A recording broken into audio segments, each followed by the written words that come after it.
আসসালামু আলাইকুম সুপ্রিয় এসএসসি পরীক্ষার্থী বন্ধুরা, আগামীকালই তোমরা পরীক্ষা অংশগ্রহণ করতে যাচ্ছ, তাই এই তিনটে এমসিকিউ তোমাদেরকে দেখাবো। খুবই গুরুত্বপূর্ণ 100% ইনশাআল্লাহ। 4 - 4 + 4 - 4 ইত্যাদি এই কোয়ালিটির অঙ্ক।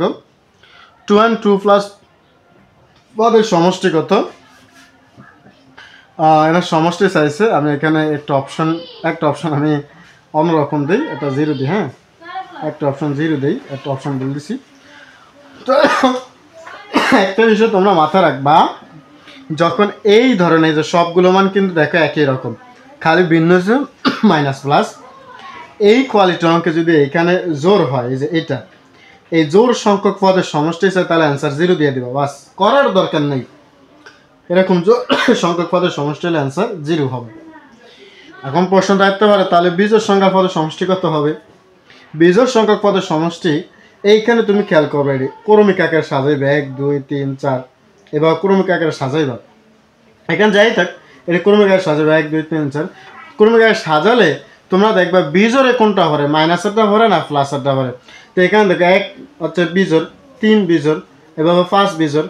তো বিজোড়ে তোমার কোনটা পড়ছে, মাইনাসেরটা পড়ছে। বিজোড়ে কোনটা পড়ছে, মাইনাসেরটা পড়ছে, তাই অ্যান্সার হবে মাইনাসের। বুঝছো? এভাবে সাজাইবা।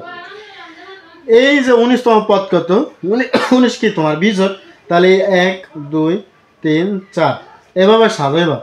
সাজে দেখো তোমার এই বিজোড়ে কোনটা হবে, এই যে এ হচ্ছে প্লাসের, এখানে এই 3 বিজোড়, তাহলে এ হচ্ছে প্লাসের, তাহলে অ্যান্সার হবে ক।